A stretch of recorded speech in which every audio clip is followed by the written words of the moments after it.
This week on the Small Business Breakthrough Podcast, we have an amazing guest. This business was created to support the communities out there in a different way than I've ever seen any other business established so far on this podcast. So, joining us this week is a whole new take on helping the sometimes forgotten and even forsaken that need to continue on in this world. These guys are building a business that focuses on encouraging and guiding aging out foster kids by empowering them with the tools to lead a successful and fulfilling life inside of our communities today. And so today we're bringing on Logan Altman, who's the Chief Impact Officer at Doing Good Works. And this is such an interesting take on this way to build communities. Logan, welcome to the show. Thank you so much for having me, Jason. Thrilled to be here. Give us a quick introduction as to some of that inspiration. You've been at Doing Good Works from the beginning, and as it was founded, as you were talking before the show, number 3 with the 2 co-founders. What was the inspiration behind creating this type of a business? Well, and that's such a great question. I actually had spent such a long amount of time in the brand marketing world. I actually began my career with an internship at my aunt's advertising agency, where I really learned the ins and outs of brand marketing, promotional branding, and how to help organizations really leverage the branding world to create impact.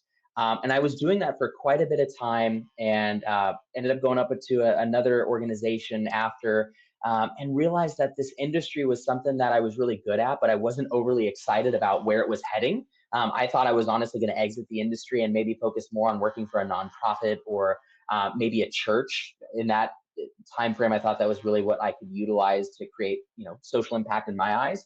And it wasn't until I met our co-founders, Scott and Jordan, who were really beginning this idea of leveraging for-profit business to be able to help create life-changing outcomes for young people that have emancipated out of the foster care system. And the unique perspective around their thought process was, instead of being another nonprofit and fighting for those grants and those donation dollars, was to leverage for-profit business as a social enterprise to create funding, self-funding, and then pour into the lives of young people that have aged out of this system.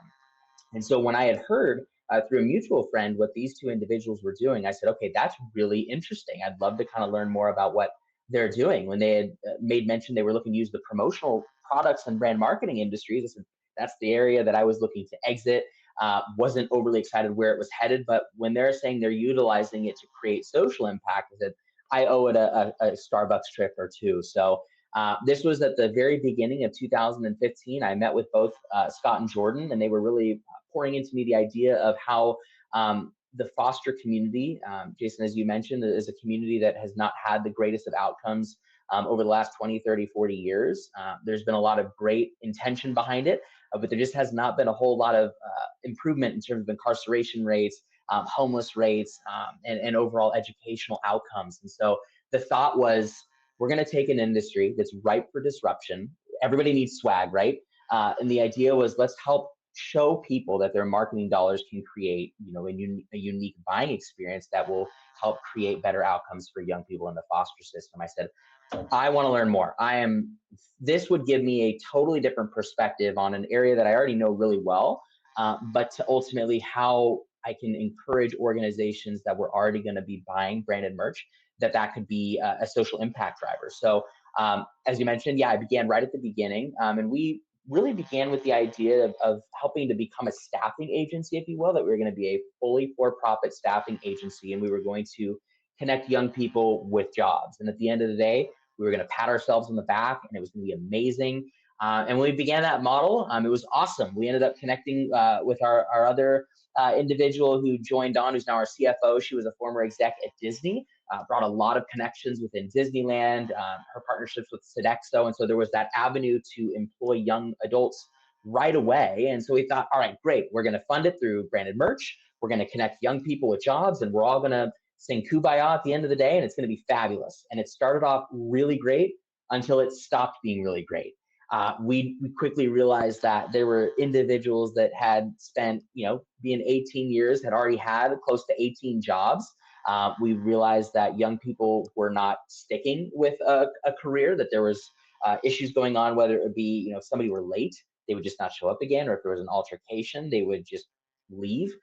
So when we were placing individuals within jobs, we noticed that the turnover rate was extremely high and it wasn't sustainable. So we needed to pivot pretty quickly in 2015 and think more beyond a staffing model and into how we can leverage resources and tools to help create mentorship opportunities and workforce development opportunities to really shift that mindset away from a survival type of mindset to one where individuals can thrive.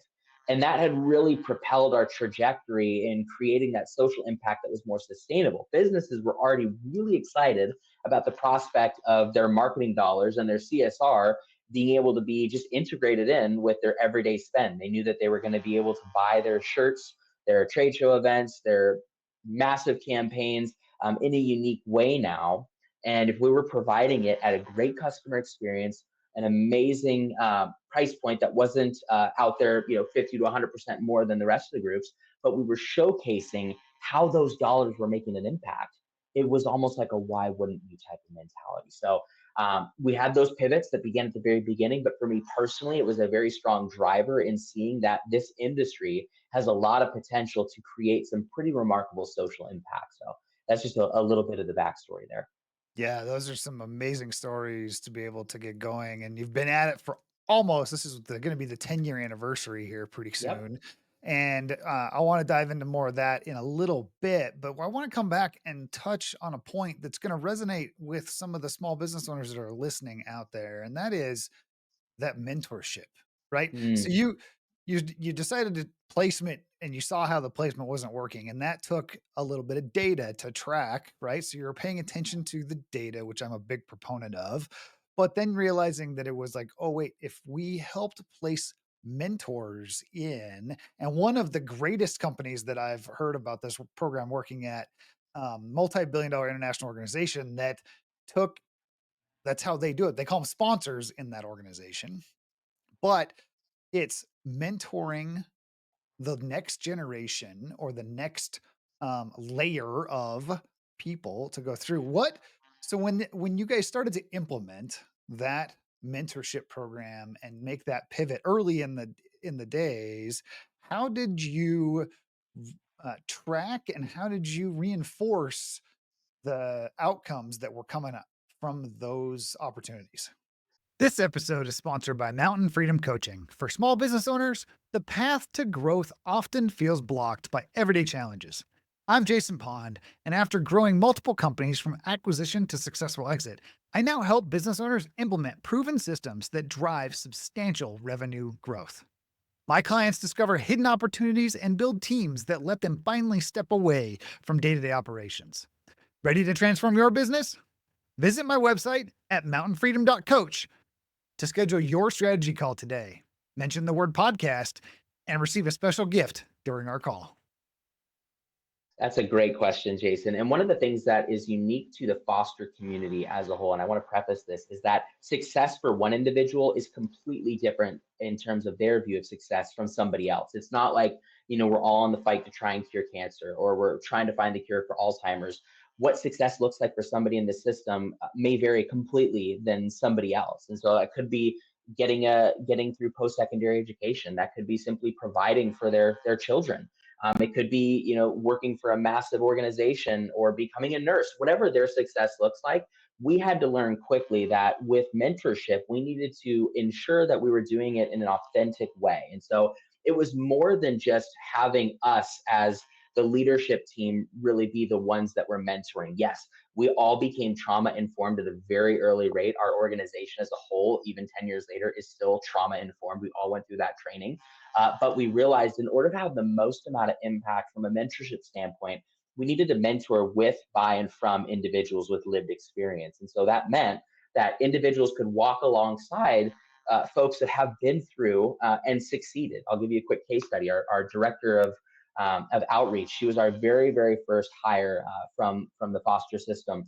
Amazing young gal who was as tenacious as could be, made it her way through college as a single mom, ended up getting her master's degree, and all she wanted to do was prove that she was more than capable of meeting the expectations that were laid ahead.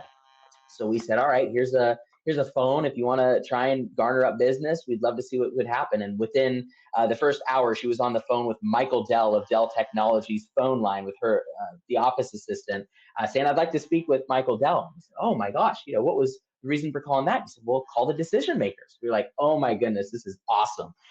But that tenacity was something that she had learned throughout her experiences, was saying that I grew up in a very unique predicament where I wasn't able to show my value. I want to show that. And so what we did was we took that individual who's now, again, she's running a team of her own, and said, you are going to go through the mentorship program and ultimately be that mentor to come alongside other individuals that are coming through, going through our training programs, to say, you know what, Logan, Scott, Jordan, you guys are awesome, but you guys don't have lived experience in the system. Having somebody that has creates a whole nother type of synergy between that mentee and mentor. And so we really focused on creating a mentorship model built around our workforce development program that incorporated the lived experience of individuals that have been through the system and found ways to survive not only up to that point, but then create that thriver mindset. The curriculum was very straightforward. It was finding the core 8 fundamentals that we think of, things like honor, respect, courage, innovation. Those are things that we often in the business world have been taught, whether it's through education, through lived experience in business. But for individuals with lived experience in the foster system, those are things that have never been consistently taught, whether they were going from group home to group home, they were going from caseworker to caseworker. So it was, let's create a system around tried and true metrics that we could say are going to be driven by young people that have been in that system. And Jason, when we realized that that worked, it became a huge facet to the success of those individuals then wanting to come back. So, we had our director of outreach. We've had so many individuals come through and work in sales, customer experience, that we placed internally, let alone the groups that we've paired within warehousing and distribution type models that have all gone through the training program, that have said, I feel like I'm creating a unique perspective in my life that I didn't know was available 16 weeks prior, and I want to give back to that. So what we've done is almost created this little circular economy of mentorship opportunity from those that have been through the system, managed to not only make it through, but create a unique perspective that's saying, I'm not going to let that define my future, but also say, I want to give back and I want to mentor those that are in a similar situation. And that type of trust that we've seen be built is far more valuable than anything my CEO or my CEO or my CFO could create, because we can have all the lived experience in the business world that we can. I've never had that experience of going through and going a group home to group home that I could relate to. And so when we created that mentorship opportunity from the very beginning, we knew that it was not going to have as much value if it wasn't coming from lived experienced individuals than it would be from us. And boy, that has been the biggest blessing. And it has not come without challenges. We know how tricky, and we've learned over the last 10 years a lot of things that have worked and a lot of things that have not worked. But when it comes to that mentorship opportunity, coupled with real life business practicum, there has to be that fine line, and there has to be that opportunity to really shape and mold and educate. And that's something that we do with our partners in this industry. We're very fortunate that we've got a lot of groups that are the ones producing the shirts or producing the mugs, that have raised their hands and said, how can we help? What can we do to become an organization that also hires from the population? And what we've been able to establish is not only the credibility, but the ability to share just the best practices around how we can navigate the complexities of individuals with lived experience. And so if there's an altercation, how we can not only have a little bit of grace, but how we can walk through that with that individual. Because the worst thing that we can do is scare that individual off and go back into that fight or flight mode. And it's not foolproof. It's happened countless times throughout many cohorts that we've done. But if we can focus on allowing individuals to have true mentorship with grace and help other businesses realize that they can go through that same model, it creates truly remarkable outcomes, because these individuals want to prove, not only to themselves, but to anybody that's willing to let them, how resilient and incredible they are. So it's a very, very unique way of thinking about it, but an oh so powerful one. So that is very, very powerful, as you just said, that to be able to help with these communities Hey, real quick, did you know that most small businesses don't actually achieve their breakthrough? And it's not because you don't care, it's all because you're trying to do it alone. That's why I created the Momentum Community, is to help you change that. I want to see you achieve the breakthrough that you've been waiting for. It's where we committed entrepreneurs come and get focused, get accountable, and finally build a business and life that you are meant for. If you want to learn more, click the link in the description below and enjoy the rest of the episode. You've been doing this now for going on 10 years, Yeah. and it's created impact. You've made the Inc. 5000 list back in 19 and 20, and the 2019, 2020, to be clear on that and the numbers. Then how have you guys have created some pretty amazing systems and processes. Is this something that you work with on a national uh footprint, or is it just in the California area where you're at? That's a great question, Jason. It began in California and quickly scaled nationally, and we are currently in talks globally as well. In fact, my CEO and our director of public affairs for our, which I'll talk about in a moment, our nonprofit Foster Greatness, all about resources for young adults. They're headed to the UK for a big conference, and we've already got systems in place. What we knew about the brand and merchandise industry as a whole and why it was so scalable was that everybody, regardless of geographic area, could play a portion of that.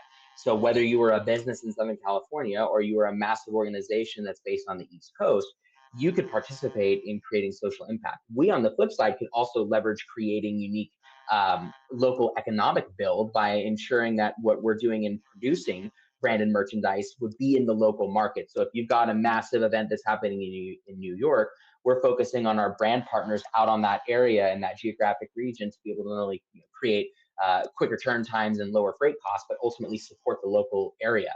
In turn, from the creation of how we could support the local communities on the foster side of things, there are national programs. We're a huge part of CASA, or Court Appointed Special Advocates. We began in Southern California. We've got quite a few of our individuals that are advocates for young adults that are navigating the foster system, and they speak on their behalf at court. Well, that is a national program, and we currently work with the national side of CASA, not only on the brand alignment side, but how we can implement those best practices when it comes to ILPs and training programs. So we try to focus our customers on two sides. We think about it from the business side, and knowing that this is a scalable model that's worked, and we've done international programs that have hit every continent, and it's a fun thing to do with Fortune 500 companies, but also how the scalability in the foster population outcome changes is doable. Yes, in Southern California, it's the largest population of emancipated young adults, but there is 26,000 that age out every year in the United States. And there is a global issue that all have a commonality of needing to find how we can create better outcomes for individuals with lived experience in the foster system. So over the last 2 years, it has gone from a pretty remarkable growth rate, and the idea behind how we came out of the pandemic, and we had to pivot pretty strong in that regard. And we made a very strong stance in saying that no matter what happens, the branded merchandise world may come to an end in this moment. Nobody's doing anything.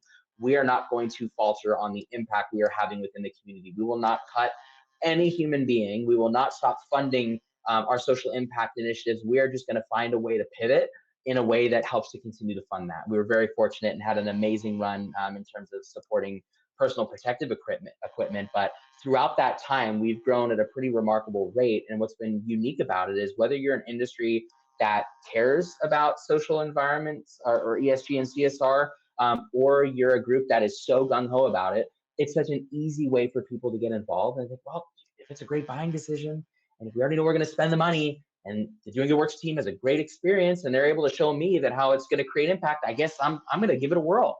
And it has been, Jason, a huge blessing. And so, yes, we are on a national level right now. We're doing programs where we're shipping things out to every continent, but we are quickly growing on an international footprint, both on the branded merch side as well as our foster care advocacy, even in 2025. Wow, that is amazing. And so for the listeners out there, doinggoodworks.com get you a lot of information, and we'll get more into Logan's contact information and how to reach out here in a little bit. But they this impact, this what they're doing in the world to help create this next pathway and mentor is something that is truly remarkable in helping continue to go. And it would be great, Logan, talk to us. How could a business owner work with doing good works to help establish um, the um, a system, a pathway Yeah. that would get them to where they could have uh, a great connection or a great partnership with doing good works. Great question. And the beauty about the model that we focus on is no matter if you're a small business that's just beginning and you just need business cards, or you're a massive multinational organization that's already been in business for 20, 30, 40 years, our entire approach is around products and services that every organization can focus on, and you do not have to spend more to do good. So for us, the opportunity is there for us to align and support. We focus heavily on ensuring that it's a fantastic business transaction. Like I said, I've spent almost 15 years in this industry. I've got a team comprised of individuals that have remarkable experience in the events world and the brand and merch world. We've got an internal design team. And so with that being said, we want folks to be confident in knowing that the products and services that are representative of their brand are coming from not only an organization that cares about them, but are thinking 2, 3, 4 steps ahead. So for us, we would be honored to be able to support any organization, small, large, one, a sole proprietorship or a massive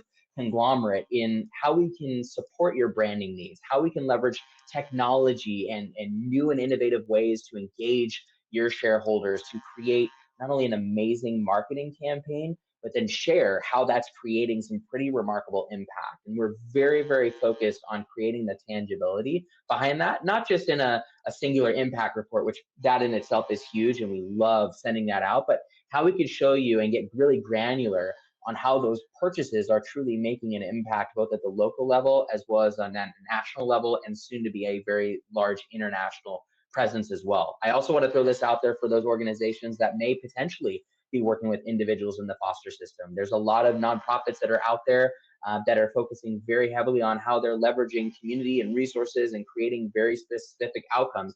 We at Doing Good Works over the last year created our own, currently the largest resource hub for individuals with lived experience in the foster care system in the world. It's called Foster Greatness. You can go to our website, fostergreatness.co. It's a community. Think about like Facebook meets like a social impact hub where you have mentorship. You've got individuals that are in community with with other individuals. We began last year with 2 individuals, and now we're up to almost 1,400 people within a 12-month period, all with lived experience in the foster system, gathering immense resources, working with resource specialists. And so that community is growing tenfold, and it's completely free, and it's completely free in perpetuity. And so we focus on ensuring that if somebody, even if it's an individual that you know, or a group that knows somebody that's in the foster care system or works with individuals that have had lived experience, I would love to ensure that they're connected with our Foster Greatness resource team to ensure that they have every tool that they could possibly need to succeed. So the door is open. It would be an absolute honor and privilege to connect, see how we can support your needs. But just the opportunity to connect would be super, super grateful. Excellent. It's been such a great interview and being able to learn more about what Doing Good Works is doing inside of the community and how and communities at large around the entire world. You ready to jump into our lightning round and wrap it up? Let's go for it. Okay. Quick hitting questions. There's 5 or 6 of them here, but we kick it off easy. Coffee or tea? Coffee, no question. Cats or dogs? Dogs. I've got a dog, had cats, no dog, no cats from now on. If you could grab only one weapon or item during a zombie apocalypse, what would it be? My computer. Computer. Okay. Hmm. How about a favorite quote or phrase that you think about often? Ooh, it's actually a Bible verse. It's Matthew 28:20. For me, I'm a man of faith, and it's a big thing for me. It's an I will remain with you always, even until the ends of this age. And that's a huge one for me. Excellent. Very good. And one book that has influenced your life the most? The Purpose Driven Life by Rick Warren. How about the biggest obstacle you have had to overcome and one lesson you have learned from it? This goes back to the pandemic when we had to shift to focus on PPE. We were told that we needed to quickly get FDA approved product because I had a great lineage to product overseas. To the tune of originally 5 million. I had no idea. I'm not a medical device company. I have no idea what I'm doing, but I know a great supply chain when I've got one, and my CEO is fabulous on that. I was stuck in a point where I was working the nights instead of the days with China, having to figure out how to work with the White House task force, how to get product out of customs, how to say something was truly medical grade when it is, but China was seizing product. So for me, the biggest challenge was being able to navigate those waters from a honestly a swag company. But that was an area that we managed to not only succeed, but we were able to navigate over 20 million FDA certified masks to get into really the hands of millions of individuals across the nation throughout the pandemic through some of the largest medical providers. So it without a doubt was my hardest. I'm on Lexapro still to this day because of it, but it came with immense gratitude and pleasure for the support that we had through our not only supply chains. My CEO was huge on that, and we really were able to come out strong on that one. Excellent. And to wrap it up here, how can our listeners collaborate with you if they want to learn more about working with Doing Good Works? Amazing. Well, you can find us on all the social media platforms. The handles are a little bit different, but if you go onto all the big ones and you type in Doing Good Works, we're on Instagram, we're on LinkedIn, we're on Facebook. We're starting TikTok, not quite there yet. And then on LinkedIn, if you want to connect with me, my LinkedIn's Logan Altman. It would be thrilled to do that. And I know that my contact information as well, my email will be made available too. But again, don't be afraid to reach out, whether you're a single business owner or you've been doing this for a long time, would be honored to be able to come alongside you and see how we can support. Excellent. Thank you so much for being on the show today, Logan. And listeners out there, this is a truly inspirational story of how you can create a business that supports a, the community and still be for profit and do amazing work out there. And so I encourage you to reach out if you want to do work with and support the Doing Good Works company and their mission around the world. They If you found value inside of this podcast and you want to learn more about other podcasts, check out this playlist right here where you can get more. And until next time.